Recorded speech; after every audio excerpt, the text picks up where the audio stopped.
It's that special time of the year, when the scrape of autumn leaves on the concrete reminds you that the barrier between the spirit world and our own has become more porous. Here at Tanuki Games, we'll be releasing a new video every week in celebration of the macabre, weird, or downright strange.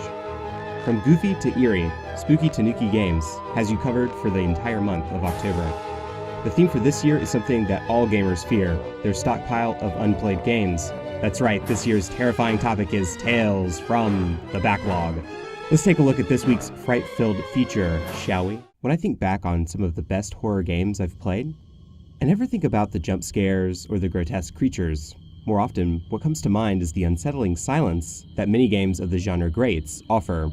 With that said, by far one of my favorite examples of this eerie stillness is Fatal Frame 2: Crimson Butterfly, or as it's called outside of the United States, Project 02. The slow, methodical way it weaves its story draws the viewer into its folkloric tale. Like a moth to a flame, you can't help but ask yourself, is there any hope for our twin protagonists? Is it destiny that conspires to draw them deeper into this dangerous supernatural torrent? Crimson Butterfly is a karmatic horror tale that rivals the very best in the genre. The original version of Crimson Butterfly was released on the PS2 in 2002, and is by far the most iconic story in the franchise. An Xbox port was later released, but then Koei Tecmo decided to put a new coat of paint on this classic with the Wii version. This was a dicey move, as we've seen ports and remakes of horror games fail to capture the magic of the original.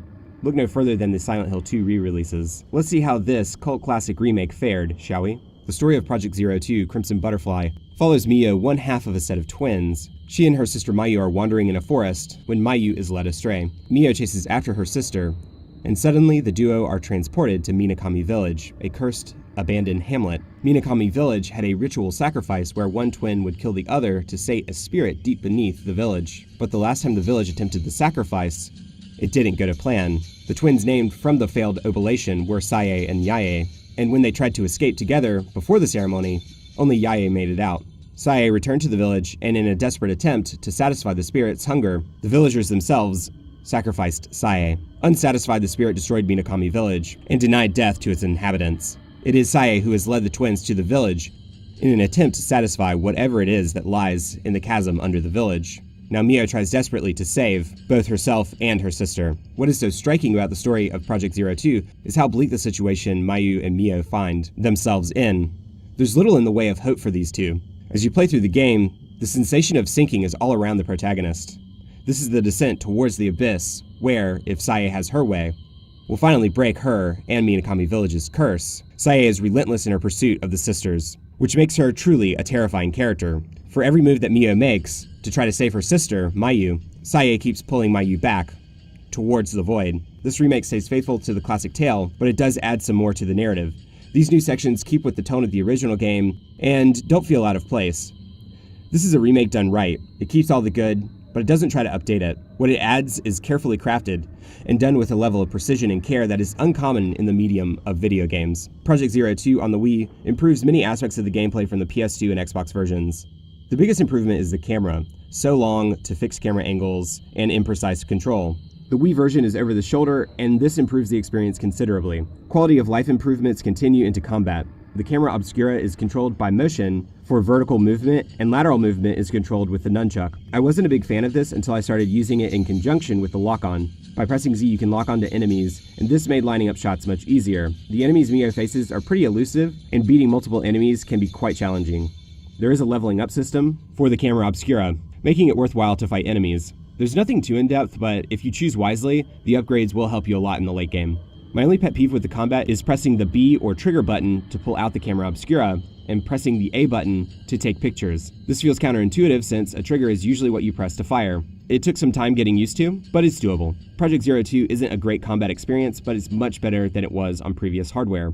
Another nice touch is the addition of a dedicated run button. By pressing Z, Mio will run forward. This makes travel very easy, and you can take a quick water break while you romp around the map. Also, puzzles are pretty challenging in Crimson Butterfly, and some of them have been retooled since the PS2 game. At the time of Crimson Butterfly's release, the Wii was desperately lacking in visually pleasing games. Crimson Butterfly is one of the best looking games on the console, and much better than the original version. By far the best aspect of the graphics is the lighting. The original Crimson Butterfly is so dark that it made navigation cumbersome. With the Wii version, the environments are much easier to read.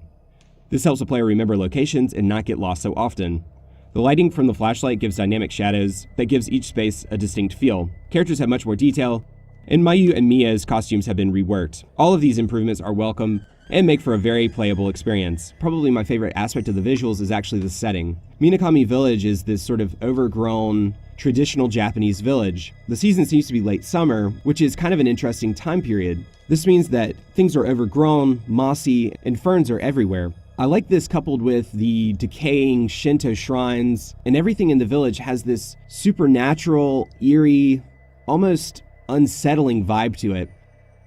When I think about Japanese horror, I tend to think about contemporary settings, and that's what makes this game so interesting. The characters are contemporary, but they're in a setting that's far-flung from their lives. There is one area where the original game ekes out a win over the Wii version though, and that's in the cutscenes. The cutscenes are done with the in-game engine, and they look nice, but there's nothing like a pre-rendered cutscene to get the blood flowing.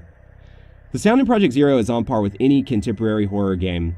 The 3D sound is excellent, and the sound of ghosts are unsettling. Since Crimson Butterfly relies heavily on the feeling of isolation, there's much more attention to ambient soundscapes that give the player the impression of being in a deserted town.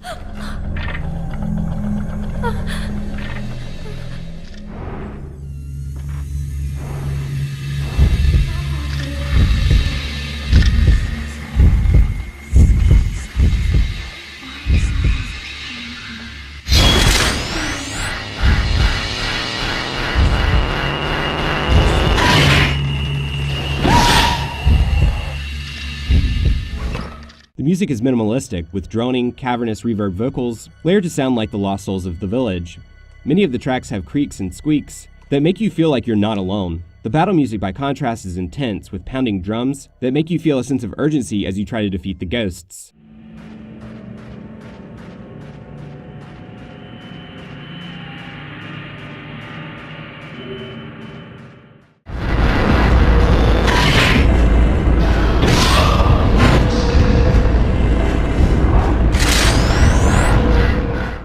The voice acting is extremely uninspired. There's very little feeling in their performances, and a Japanese voice option would have been preferable, even merciful. Whatever happens, we'll always be together. Yes. We've always promised.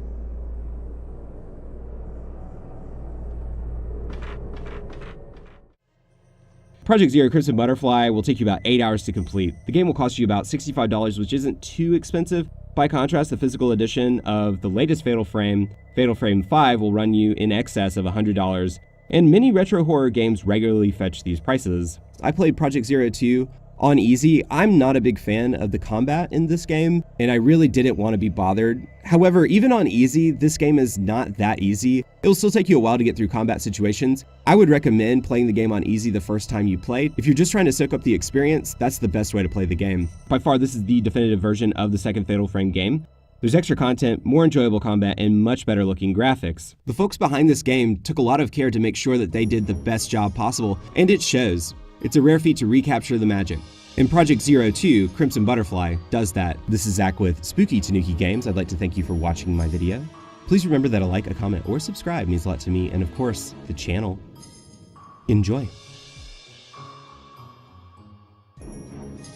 Okay, so that's the end of Spooky Tanuki Games for October 2018. I really enjoyed all of the games this year. Onimusha 2 was a little bit hard to go back to after all these years of sort of getting used to, basically good combat. From there, it just kept getting better and better for me. DMC 3, wow, what a great game. I couldn't get over it. I thought it was just spectacular. Then moving on into Deadly Premonition. I think Deadly Premonition might be one of my favorite games of all time now. I'll have to sort of simmer on that for a couple of years to think about it, but I definitely am going to revisit the game. I'm going to replay that game eventually. I just absolutely adored everything about that game, with the exception of the combat, but you know, you gotta have fighting. Project Zero 2, just incredible how well that game was updated without betraying what made the original so special. I would suggest anyone play at least 3 of the 4 games that I played for this October, and if you have any suggestions for another scary game, please let me know in the comments below. Thanks for watching.